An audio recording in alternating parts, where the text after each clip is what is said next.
The power of Abraham, the power of Isaac, and the power of Jacob have appeared unto thee. Go ahead. And the Lord said furthermore unto him, Put now thy hand into thy bosom. Put your hand into thy bosom. So this is what happened.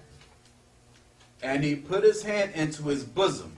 And when he took it out, behold, his hand was leprous as snow. So the Lord was showing him a sign to let him know that he was with him.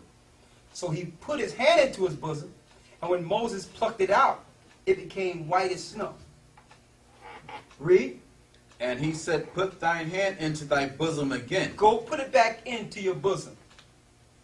And he put his hand into his bosom again, and plucked it out of his bosom, and behold, it was turned again as his other flesh.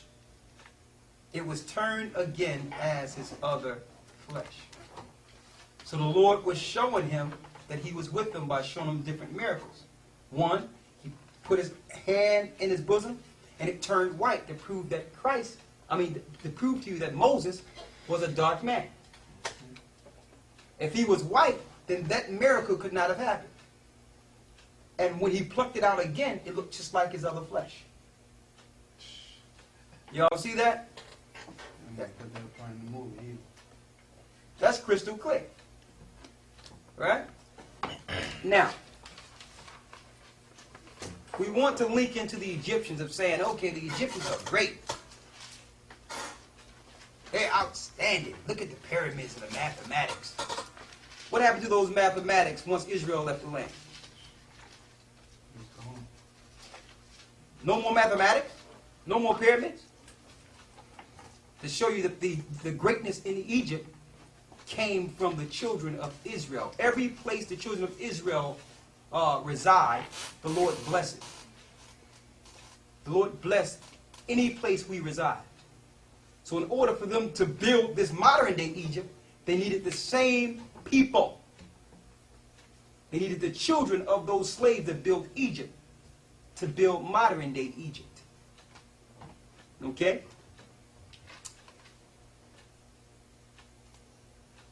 Let me get some scriptures here. Before I get some scriptures, we're going into the Josephus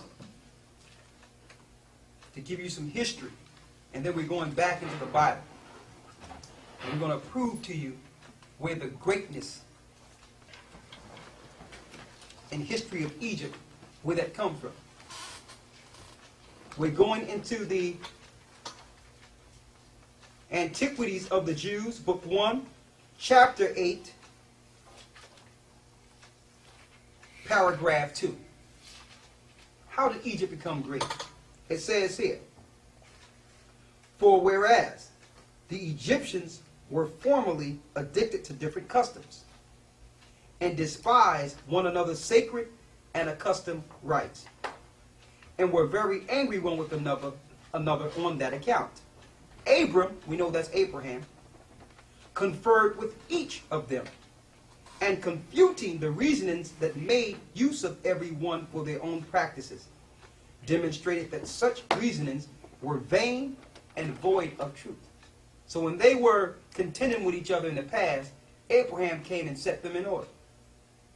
Whereupon he was admired by them in those conferences as a very wise man, and one of great sagacity. When he discoursed on any subject he undertook. And this not only in understanding it, it persuaded other men also to assent to him. He communicated to them arithmetic, and delivered to them the science of astronomy. So all the greatness you are attributing to Egypt came from our father Abraham. Before Abraham, there was no understanding of science. It says he communicated to them arithmetic, which is your mathematics, and delivered to them the science of astrology. For before Abraham came into Egypt, they were unacquainted with those parts of learning. So before our patriarch father Abraham came into Egypt, they knew nothing about arithmetic. For that science came from the Chaldeans into Egypt, and from thence to the Greeks also. So that science that we taught, that our father Abraham taught the Egyptians, that same science went from civilization to civilization. Greece took it on, and then who took it on? Eventually the Romans took it on because they came right after the Greeks. But yet they'll stop the science at Egypt. Why? Let's cut them off so the name of Israel shall be no more in remembrance. Why they don't tell you that there was no science before our foreparent Abraham got there. There was no arithmetic before we got there. Okay? There's more. There's more.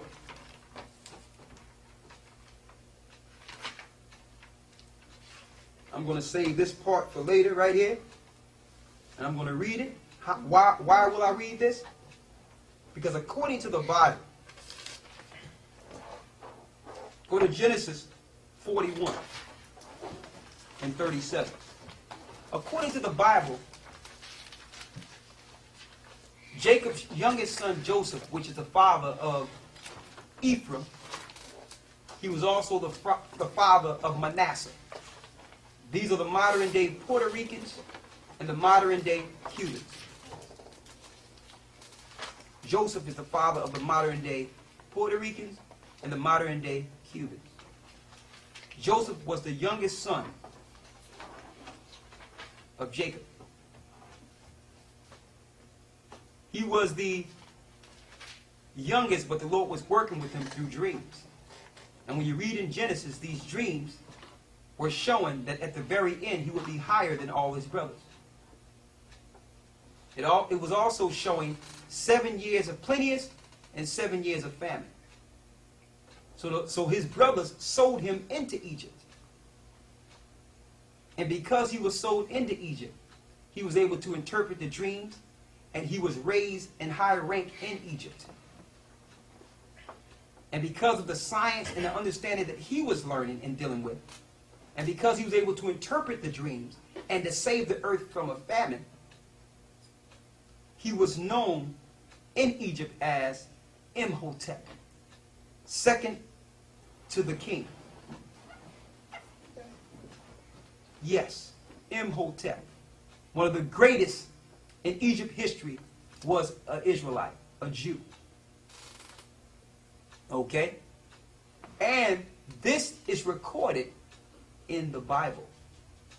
If it wasn't for the Lord sending one of our people during the famine, the whole earth would have died. So we saved Egypt. The Israelites saved Egypt. How do we know that? Go to Genesis 41 and 37. And the thing was good in the eyes of Pharaoh and in the eyes of all his servants. And Pharaoh said unto his servants, Can we find such a one as this, a man in whom the Spirit of the Most High is? He said, listen, we can't find a man nowhere as great as Joseph.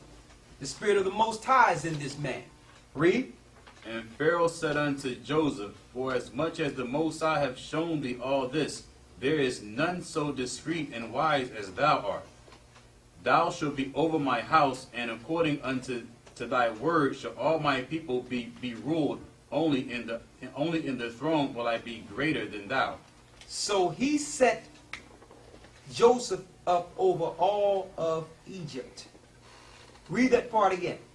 Thou shalt be over my house, and according unto thy word shall all my people be ruled. So anything Joseph said became law in Egypt. There was an Israelite ruling in Egypt. Read. Only in the throne will I be greater than thou. Only in the throne was he greater.